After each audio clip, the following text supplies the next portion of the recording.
Hello, you are listening to the Natural Healing Show for UK Health Radio.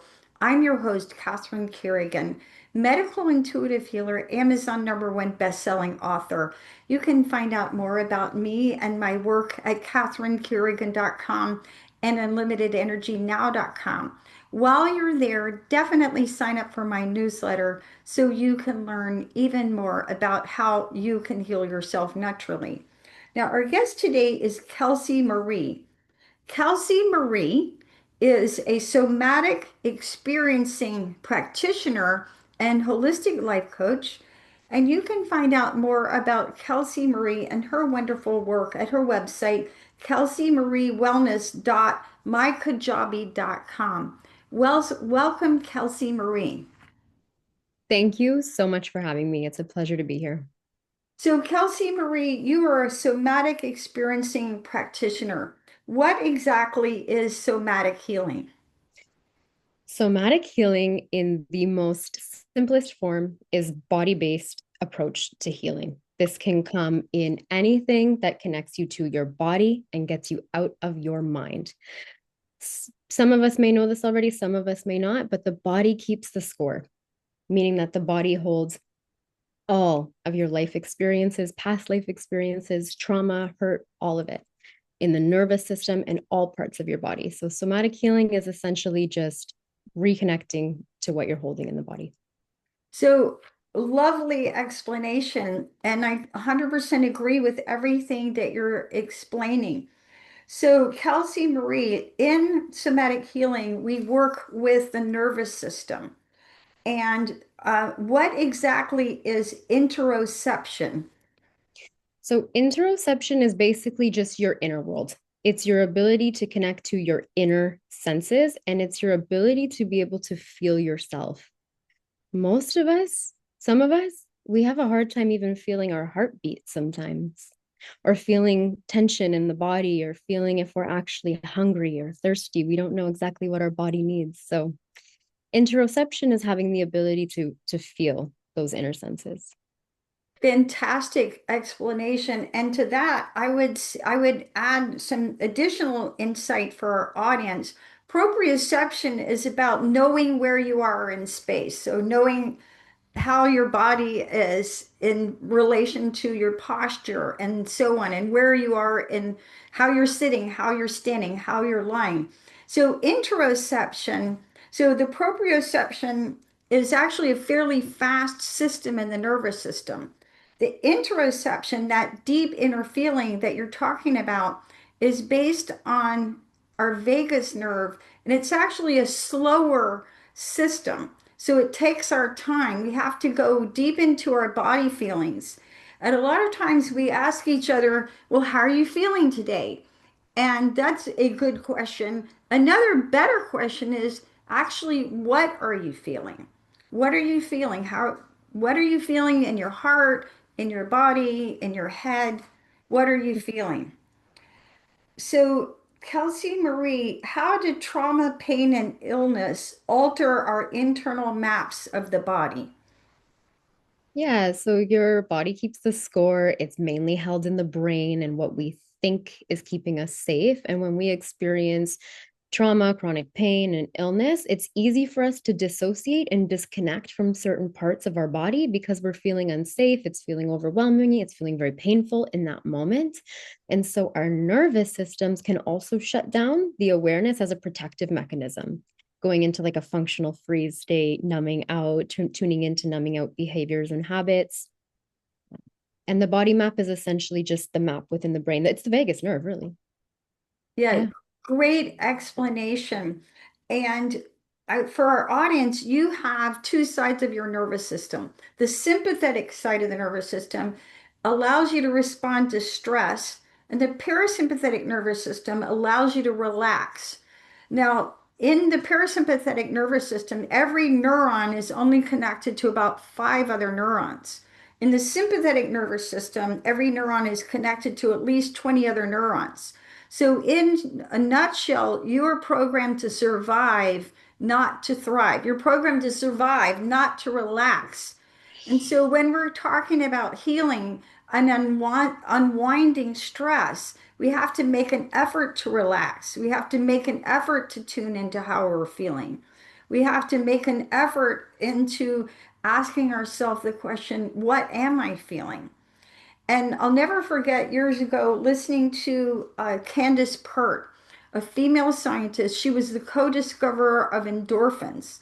And she said, if you want to know what's going on with your unconscious mind, just look down at your body. And I'll say that again. If you're wanting to know what's going on with your unconscious mind, just look down at your body. And whenever we have illness, it's basically all that trapped energy that gets stored in our body. So, Kelsey Marie, somatic experiencing practitioner, how did you get interested in somatic therapy? Going through all of that myself. My own childhood conditioning and childhood experiences that I went through. I lost my dad to cancer, and I watched him suffer from chronic pain and illness leading up to that, leading up to him passing away. And then I went into my own addictions with alcohol and drugs. And I held so much trauma with toxic relationships and people pleasing and all the things. And then it wasn't until I got introduced to plant medicines in 2019 that I then got introduced to somatic experiencing and breath work and meditation and Reiki and yoga and all of the things, and started to realize that I was holding so much in my body. And I had 20 pounds extra weight on me. I had inflammation in my face, my belly, everything. I was doing everything right. I was going to the gym for 2 hours every day. I was eating salads, detoxing, juices, and I couldn't drop that weight. It was all trauma, suppressed emotions, energy. It wasn't actually like weight, you know? So, great explanation. So, as a medical intuitive healer, I read what's called the 5 levels of healing. Your physical body, you know what that is. Your energy body, which includes your chakras, the acupuncture system, and the breath. The emotional body, which is the largest part of any of us. The mental body, which is your thoughts and beliefs. And then finally, your soul. And we have to understand that illness begins in the energy field and literally comes into the body. And so when we want to heal, we have to work things out through all those levels, through the physical, through the energetic, through the emotional, through the mental, and the spiritual. So many people who go to heal, one of their first steps is to go to talk therapy. Why, in your professional opinion, does talk therapy not totally work for releasing trauma out of the body? Yeah, I think talk therapy is great. I'm not going to knock it. I think it serves its purpose. And however, I think it has a ceiling because we're essentially just looping the story and the perception of the reality that we had at the time that the traumatic event took place. That the emotionally charged event took place. Sometimes it doesn't have to be like a capital T trauma. It's a lower T trauma, but regardless, talk therapy, we're just talking about it. We are not getting into the other 4 bodies like you just mentioned, and we're not therefore releasing. We're actually just recycling at that point. We're Yeah, just recycling the narrative. yeah. And again, I think that sometimes the first step is to say, okay, this happened to me. I remember years ago, a young man came to me and he had been raped, and I was only the second person that he told, right? And then I did some energy healing with him to help him release that. But so the first step can be talk therapy, but we have to understand that trauma is actually going to be held in your physical therapy, in your physical body. So to completely release that, you're going to need to use modalities that get into the physical body. So let's talk about for our audience on a practical level some of these modalities that are going to be helpful. We're talking yoga, we're talking Tai Chi, we're talking Qigong, we're talking Reiki, which is energy healing, we're talking unity field healing, we're talking Rolfing, okay, we're talking breath work. What other modalities would you add to that? Yeah, you pretty much got them all, but like dancing is a beautiful one, and that will give you so much dopamine and serotonin. There's so much research and studies about dancing, even just for a song, changing your mood, changing your energy, changing your frequency, shaking, tapping. I personally love EFT, emotional freedom technique tapping. That's a really beautiful one where you're getting all the Chinese acupressure points, the meridians. You're really activating the subconscious and regulating the nervous system at the same time. Yeah, Though you pretty much said all the practices, yeah. yeah. I would, Anything that gets you in your body and out of your head. yes. I would also add, I use body modification, and that is a technique that allows you to release emotions that are held in your body. And what I like about that is that it's techniques that bypass the conscious mind. Because Yes, we also have to understand that when you're dealing with trauma, that most of the time you're in a guarded state where you don't totally feel safe.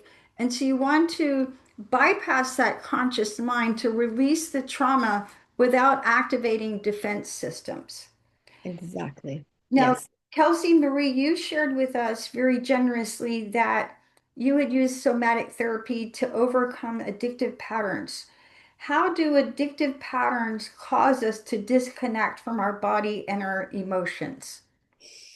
Well, addictive patterns, whether that is substance abuse and alcohol for you, screens, food, work, relationships, they're coping mechanisms that are rooted in disconnection.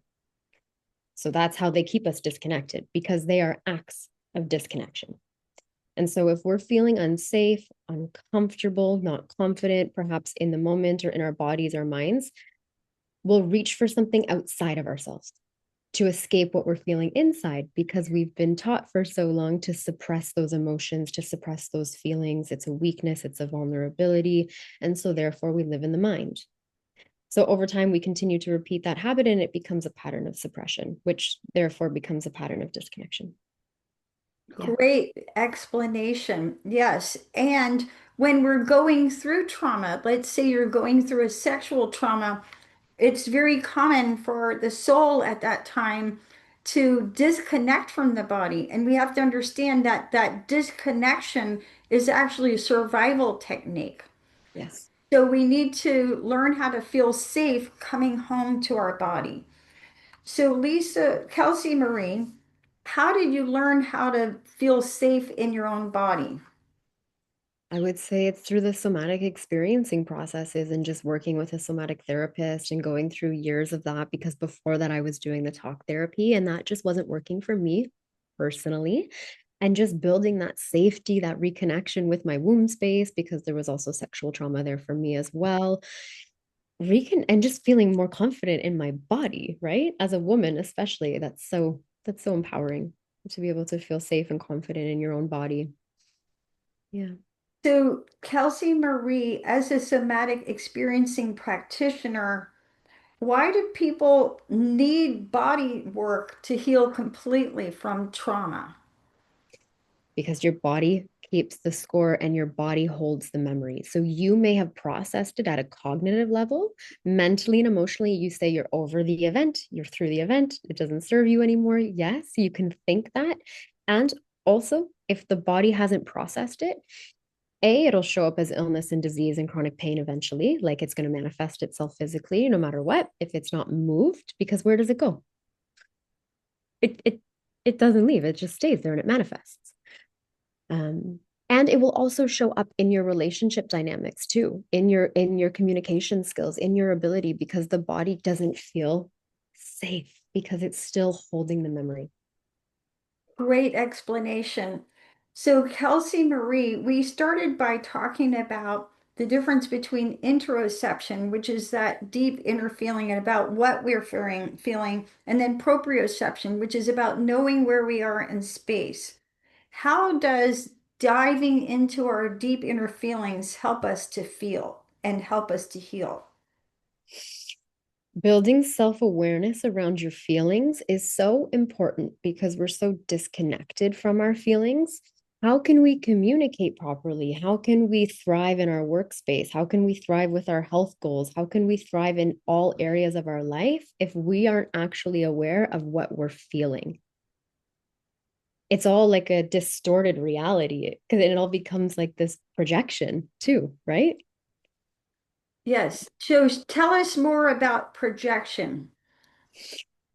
Projection is essentially, how do I say? I'm feeling something in my body. I'm noticing something in my body. Well, you're not noticing anything, but you believe that it's the other person or the event, its external circumstances are creating your internal reality rather than your inner world is creating your outer world. That is how I would explain projection in this moment right now. Yes. So another way of putting it is if you look out in the world and you feel or experience anything other than peace, love, and joy, then more than likely you're not feeling that inside of yourself. Yes. Yes. Or you can say, oh, my partner, they're so miserable.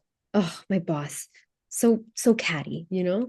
Perhaps that is a projection of something that we're suppressing or that we're feeling, or that jealousy. It can also be a projection of a need not met or a feeling not met because we don't have the awareness of what that feeling and emotion is.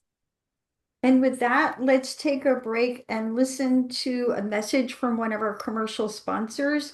My name is Catherine Carrigan, medical intuitive healer, Amazon #1 best-selling author. And we're listening to Kelsey Marie, somatic experiencing practitioner at kelseymariewellness.mykajabi.com. We'll be right back.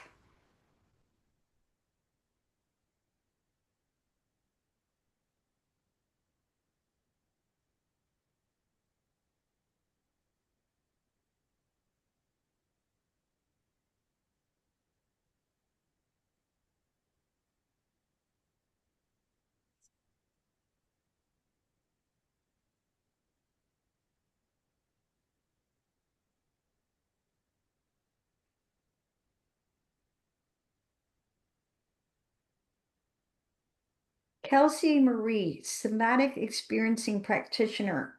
How does our nervous system play a role in our everyday habits? And how can we learn to balance our nervous system naturally? Yeah, I love this question. I love the nervous system. Becoming aware of the state of your nervous system will change your life because whether your nervous system is affecting everything, it is designed to keep you safe, comfortable, familiar.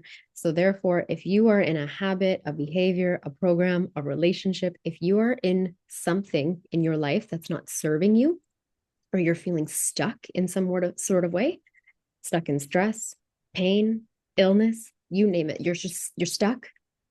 It's because there's a part of you, your nervous system, that's trying to keep you safe. As you were sharing earlier, the sympathetic nervous system is designed to help you survive, fight, flight. We have to run away. We have to fight. We have to defend ourselves. Or the parasympathetic is the rest, digest. And oftentimes we can get stuck here too in a state of functional freeze. Or this is where we could also say, like, this is where we're depressed and procrastination. Um, and how can we begin to regulate it naturally? These are also somatic experiencing processes. Breath work, tapping, those are the two main ones that I focus on. Shaking, dancing, walking. There's so many ways that we can regulate it. There's also supplements like ashwagandha is a big one. Yeah, drinking less coffee. Yes, drinking less coffee. Now, when I do medical intuitive readings, one of the things that I find is that so many of us are stuck in the sympathetic side of our nervous system. So we're stuck in the stress. And we may recognize, gosh, I'm too stressed, I'm on overdrive, I'm in overwhelm, I'm exhausted. And yet we don't really know how to get out of it. How can a person tell if they're in a sympathetic nervous system overdrive situation? Overworking, overthinking, over controlling, Mm. eating fast. If we're yeah, eating fast. Anything that we're fast, we're multitasking, or anything that we feel we need to have peace, love, and joy, like you said. So a lot of my clients, they love to have that glass of wine or that bottle of wine at night to unwind. They need that. That could be that you're stuck in fight or flight, or you need that cigarette, you need that joint, you need that social media. anything that has a hold on you that is controlling you rather than you having a safe, healthy relationship with it, that is an indication. And then if you're chronically procrastinating, zoning out, wanting to, Netflix and chill, there's nothing wrong with it. But if it's really becoming like all you do, then that's how you can know that you're possibly in the freeze, which is the parasympathetic. So going back for our audience, we're talking about what is somatic healing. And somatic healing is this broader category of body-centered therapies: yoga, tai chi, qigong, Reiki, unity field healing, Rolfing, massage, breath work. You mentioned dancing, tapping, total body modification. So what are as a somatic experiencing practitioner, what are your favorite somatic therapies to use? For me, I love to get into my body every single day and do movement, intuitive movement, though. I don't do the same movement every day because I'm a cyclical being. I have different cycles and different states of being. If you're follicular, ovulating, luteal, that's a whole different conversation. But tuning in, what do I need right now? What am I feeling? Is it a walk? Is it some breath work? Is it some tapping? Is it lifting weights? Is it qigong? Love qigong as well. Um, yeah. Sometimes the somatic experiencing process that I do is actually just a meditation as well, like a Okay. somatic meditation. So Of you're using different modalities. Yeah. yes. Yeah. Intuitive, based off what I need that day, that week. And that is a practice. That's a process to build up to that state. I would say to anyone listening, if this is all new for you, but you're very interested and you're very curious, do something that you're interested in. Don't do something because you feel like you have to, because the sustainability in that is zero. Yeah. Yeah. Great, great advice. Now, if someone were to come to you as for help as a practitioner and you're going to do somatic healing with them, what would that look like? So if I come to you as a client for Mhm. somatic healing, what do you do with me? Well, it's very different for everyone. It's very definitely not a one size fits all approach. And also because I weave in other modalities, I'm also a neurolinguistic practitioner. I focus on the subconscious, childhood trauma, childhood conditioning, birth imprints. I also do energy work. So there's quite a few different things I'm weaving in with the somatic healing. However, it's like an online session and really allowing my clients to process whatever's coming up for them in that moment, whether it be within their relationships, their health, their work, any area of life, and allowing them to get out of the story. I'm calling it a story. It's not a story. Yes, it's reality. Yes, it happened to you. And yes, there is a story that is blocking you from receiving a different level of becoming, if that makes sense. And so there's a few different things that we're doing in that, but that's essentially what we're doing is asking a lot of questions, getting curious. I always use childlike wonder, get curious, loving awareness and compassion, So inner child healing.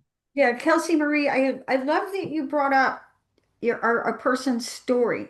And going back to what I was saying about the five levels of healing: physical, energetic, emotional, mental, and spiritual. I find that sometimes the hardest level for people to get stuck on is actually the mental level, because people can be very cemented in their story. And when we keep telling the same story over and over again, especially when we see ourselves as the victim, then we're recreating that same energy. So if I keep telling myself, That's the projection. yes, that's the projection. We keep telling ourselves the same story and we keep feeling the same way. So we have to understand that your thoughts create your emotions. So if I keep telling myself the same story, I'm going to continue to feel the same way.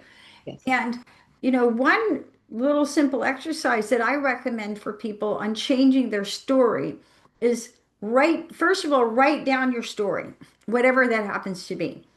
So, first step, write it down and then reread your story. And as you reread your story to yourself, notice what feelings come up. Do I feel angry? Do I feel sad? Do I feel hopeless? What is it that I feel? And then go by sentence, and you want to rewrite your story so that the rule is when you rewrite, number one, it has to be 100% true. So you're not going to be lying to yourself. But number two, you always want to reach for what I call your best possible thought. So Love your it. best possible thought might be, I survived. Your best possible thought might be, my soul created this situation so that I could learn whatever I could learn, right? So Hmm. my best possible thought might be, I'm not, I wouldn't be the person that I am today if I hadn't have gone through what I went through. So, always searching for the best possible thought in every situation and going through and really deconstructing the story that you tell yourself so that you can feel something different. I love that you brought that up. I always will invite my clients, notice what are the quality of your thoughts right now? Because we do not notice the quality of our thoughts for the most part. We are just repeating the same tens of thousands of thoughts every single day, 80 to 90% of them being negative, and they're just the same. They're just conditioned. It's habitual thinking at this point. You're running on autopilot. You're not even aware of your thoughts. And so that's why self awareness is so important too. Self awareness and the somatic healing together. It's like, okay, So, Kelsey Marie, what are your recommendations? How can we get more in tune with how we're really feeling? I think it's definitely as simple as waking up out of bed in the morning and not distracting yourself first thing, if that's possible. I know we all have very busy, high demanding jobs, but oftentimes we just go straight onto our phones and get caught up in the emails and the messages and the social media, or we we don't even take 5 minutes for ourselves to just try to fill our cup up.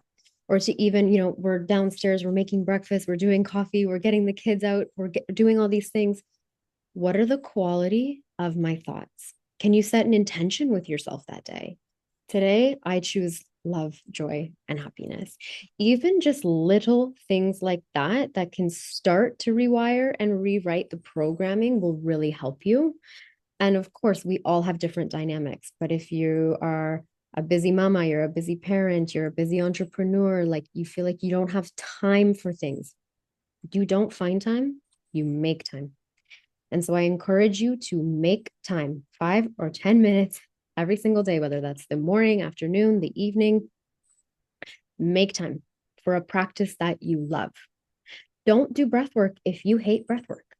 Don't go, I'm going to go to the gym for an hour and lift weights if you hate lifting weights. Like you're setting yourself up for failure, right? That's like self sabotage. So, okay, it's a really nice sunny day today.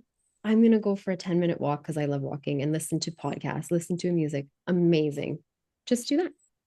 So, Kelsey Marie, beautiful insights. Thank you for that. And I would add to that, as a medical intuitive healer with 32 years full-time experience, people frequently ask me, how can I improve my intuition? We have to understand that the word itself, intuition, means in tune. And the first person you have to become in tune with is actually yourself. Mhm. And ironically, by getting more in tune with yourself and getting really, really crystal clear, how do I feel? Then it'll be much easier for you to read the world around you accurately. So, as we're talking about, you're not just projecting how you feel out into the world.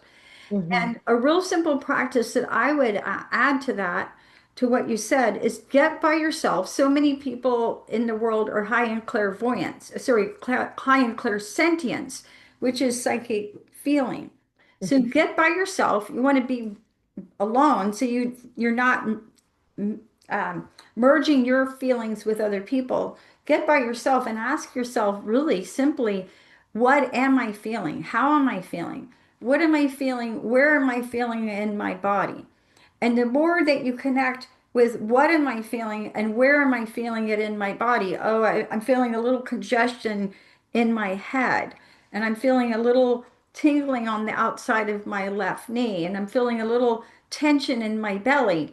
So the more that you get in tune with how you're feeling, the more you can develop your own intuition and it's going to help you differentiate how you're feeling from everyone else. So Thank you for bringing up intuition too, because your intuition can get very clouded, or we feel like a lack of self-trust, which is a lack of connection to our intuition when there's trauma, chronic pain, stress, suppressed emotions. So, also working with someone like yourself or myself, someone that has this experience to just help you start to unlock some of that trauma and release some of those suppressed emotions so that you can do this process on your own.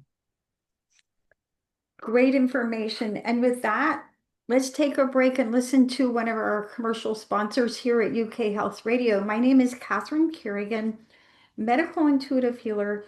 We're listening to the brilliant and beautiful Kelsey Marie, somatic experiencing practitioner.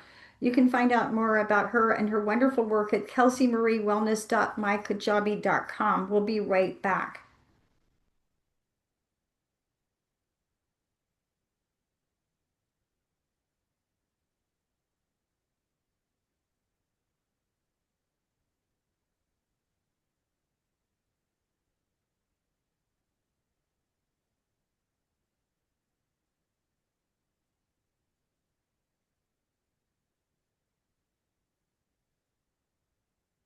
Kelsey Marie, a person listening to this might ask themselves, well, how do I know if I have trauma stored in my body? What would you say to that?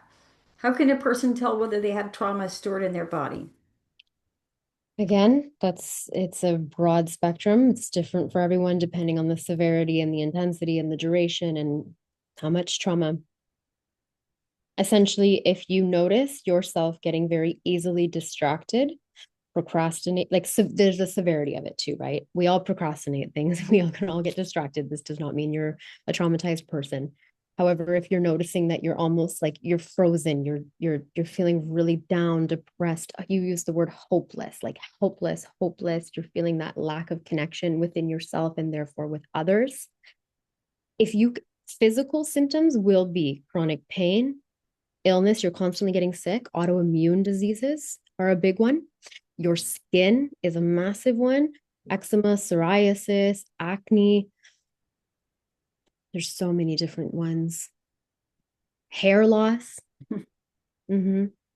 Yeah, I would add fibromyalgia. When people have fibromyalgia, they're stuck in their body and it's, basically crystallized trauma is a good way of putting it, right? Yeah.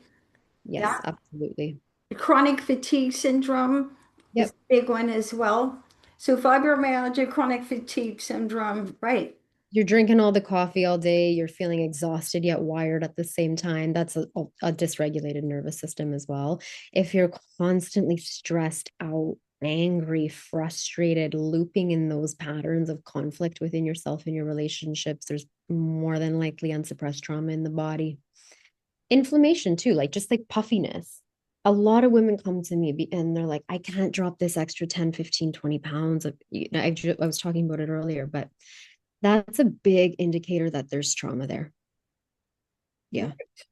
Now, let's go back to addictive patterns. So we can be addicted to illegal drugs or legal drugs, like alcohol is a legal drug, right? Prescription drugs are legal drugs. How do addictive patterns cause us to disconnect from our body and our emotions? Addictive patterns, like when we're addicted to something, it keeps us in a state of disconnection and we continue to feel dependent on that thing. We feel like we need the alcohol, we need the food, we need the TV to stay happy, to stay in peace, to stay in joy, to stay in that level of comfort. It's a comfort zone stagnation, really. They're coping mechanisms just to keep us feeling, I keep using the word safe, but the nervous system is just looking for some form of regulation. And that's all we know right now. We're looking for dopamine. We're looking for some sort of instant gratification of like, oh, okay, life isn't terrible. Life doesn't suck. Or we don't have the tools right now to properly understand what we're feeling, have the resilience, the emotional resilience to go through the process of feeling it, the discomfort that that brings, the tears, the anger, all of that. And so we're like, oh, okay. We go to what we know, right? What we were taught. Now, Kelsey Marie, you are a somatic experiencing practitioner. How do grounding techniques help us to heal? So grounding in the sense of barefoot on the ground grounding. Grounding techniques, as in techniques that help us connect to our body, connect to the earth, connect to the world around us. Yeah. So grounding, when I think grounding, I think, well, you're to the ground. You are getting down low. You are the opposite. Like you are in the soles of your feet. Therefore, you're more connected, you're disconnected from the mind. And the mind is holding, again, the stories, the subconscious programmings, the childhood conditioning, the values and the belief systems that were never yours that are running on loops at this point. So, grounding practices help to take you out of the internal chaos and conflict that you might be experiencing in your mind. And they help to ground you, put your feet on the floor, Pachamama, Mother Earth. There's actually a lot of science and research that shows that you get so much healing frequencies from that because the earth carries that. We're all nature, we're all energy. And so, grounding just helps to bring us back down into some sort of center, some sort of regulation. Right. And the frequency of the earth is a slower frequency. So, for Yes. example, if somebody's in a state of anxiety, you're in a high beta brainwave state. So, your brain is overthinking, going too fast. And when we ground, you literally slow down. Yes, exactly. Thank you. Yes. Now, breath work is part of somatic therapy. How does breath work allow us to release trauma? So many, again, you're regulating the nervous system. The inhalation and the exhalation will regulate your nervous system and bring you back your autonomic nervous system into a sense of more of a parasympathetic state. Because again, like you've been sharing as well, we're very fast. There's a lot of static in our nervous systems because we're in the sympathetic. Because a lot of us have to be. We've been taught consciously or unconsciously that we need to survive. And so, therefore, the sympathetic cannot slow down. So, breath work helps to bring that conscious awareness back to the breath, back to the body, back to the present moment. Because when we're aware of our breath, well, then the mind's starting to slow down. All the 10,000 thoughts that are happening all at once. We're coming back to the breath. Yeah. So, Kelsey Marie, you are a somatic experiencing practitioner. What would you really like the world to understand more about somatic healing? There's the somatic healing piece and just the simplicity and the complexity of self-awareness. Like become self-awareness is your superpower. It is your portal to successful, real, long-lasting change. If once you become self-aware, you can get out of the autopilot. You can get out of the habits and behaviors that you're feeling stuck in. You can start to feel more safe in your body and therefore more safe in your relationships, your work, your life. And then you can start to actually grow and transform and do, step into the higher frequencies of like passion and purpose and longevity and all of these really beautiful things that most of us want. And somatics is the best because why live a life disconnected from your body? That's the loneliest place that we could be. Yeah. So, Kelsey Marie, as you know, body work is part of somatic healing. And many of us may have had experiences of going, for example, to get a massage, even, massaging part of your body, like your feet or your head. And we go and we receive the body work, and then afterwards, all these emotions come up. Can Mm. you explain for our audience why do emotions come up when we receive body work? So I'm going to love your opinion and perspective on this as well. But when you suppress your emotions and traumatic events and significantly charged emotional events that you don't process, they get stored in the body. So, for instance, the hips, it's like connected to your root chakra, your sense of safety, security, stability, financial abundance. in your belly, your solar plexus, your sacral, your ability to feel your power, confidence, joy, and pleasure. We carry so much in our shoulders and our upper body, the burden and responsibility of doing so much and people pleasing and grief in the lungs. And so when we're doing body work and someone else is working that out for us at a physical somatic level, energetically and emotionally, we can start to release and process that, again, depending on the intensity and the severity of it. And if we're ready, if there's a part of us willing and ready. And therefore, if that is happening to you, that implies that there's a piece of you that is ready. So great, great explanation. And so you asked for my opinion. As a medical intuitive healer, every illness has emotions associated with it. So when I do healing work, I set a goal such as I joyfully release the back pain in an easy, healthy way. And then I look for the emotion or emotions that are behind that pain. And one of my books is called The Difference Between Pain and Suffering. Suffering is the emotional experience, pain is the physical, but as we have all experienced, they're intimately connected, right? Mm-hmm. And so I think a really good rule for all of us whenever we experience discomfort in our body is to ask ourselves, what is this about? What emotions have I got stuck in my body that I haven't fully resolved? And when we receive body work and these emotions come up, we have to realize they're coming up for our own benefit because we're finally ready. I can remember practicing yoga on my own yoga practice, and then suddenly, doing a triangle and suddenly start crying. And I'm like, what is this about, right? So when we get the energy moving, all kinds of emotions can come up, right? Absolutely. We also run, my partner's a shaman as well, and we work with medicines, but we also do breath work and cacao ceremonies.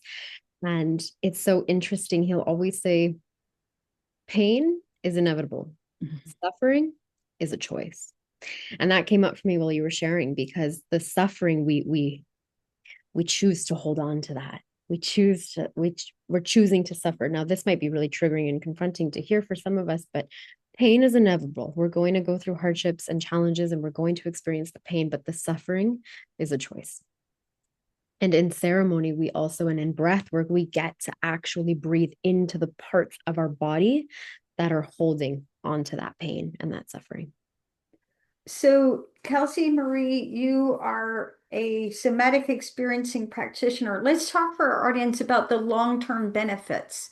So, as I unwind all this pain, all this suffering that I've been holding into my body for possibly for decades, possibly for my whole life, what are the benefits? How do I feel differently? Uh, Health, wellness, longevity. You are going to live longer. You are going to feel happier. Not only will you live longer, but the quality of your life is, for me, so much different than the quantity of your life. Like, are you actually living or are you just surviving? And you said that at the beginning too, thriving and surviving. Big difference. And once you start doing the somatic experiencing processes and connecting with your body and moving all the suppressed energy and emotions, they no longer serve you. You'll reduce your chronic pain if you're even experiencing that right now. If not, you'll prevent it. You'll prevent illness and disease. You said fibromyalgia, Parkinson's, Alzheimer's, dementia, cancer. These are all related to emotional and energetic body, as you share and as you teach. So yeah, the quality of your life is going to be a healthier, happier one, that's for sure. Yeah, great information. And I would say that you would simply experience much less tension. And so many of us, we notice the tension when we feel pain. It's like, oh, my hip hurts, my shoulder, my knee, etc. But when you're carrying around all this pent up, unresolved emotion as physical tension, that's literally exhausting. And we get very, very tired carrying all this, right? And we normalize it. Like we just get so used to it. It's become so conditioned. It's like just our normal way of being, when it's actually like, what is normal? But that is actually not how we should be living. That should not be normalized. So, Kelsey Marie, somatic experiencing practitioner, any final thoughts for our audience? I want to reiterate that self awareness is your superpower and it is your portal to success and real lasting change. And success, I mean, as in like success in overcoming any bad habits and behaviors that are keeping you stuck that you're not really necessarily enjoying.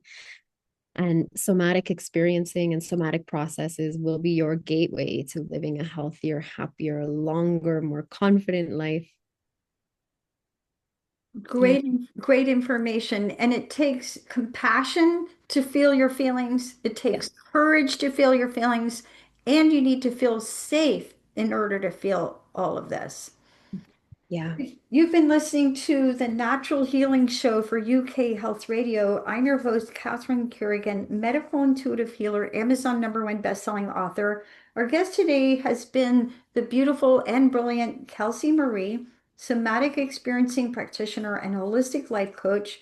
You can find out more about Kelsey Marie at Kelsey Marie Wellness, mykajabi.com.